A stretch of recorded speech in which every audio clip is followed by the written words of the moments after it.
धरे गोरी फूला झरिया बाड़ू पापा के परिया बाड़ू लगलुआ पसारे तू तमा खपियर फरा कवालिया अजग जमार बाड़ू खपियर फरा कवालिया दुनिया कहानी वीडियो तू बनावा इधर गलती से जान टकरा गई हो गलती से लड़की के देखी पगल आइल बड़का लागे कि भांग खा के आइल बड़का करत इशारा बाड़ुआ कहत आवारा बाड़ुआ धड़के देव कइलु मजा कपियर फरा कवालिया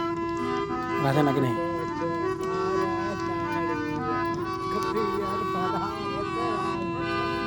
लगने में हमर हो जा तू जाने यही अंगने में लगने में हम के पटावे ला तू फूलवे से मारत चला के रसगुलवे से आउट तो बोला आगे आगे आंसुआ खाई है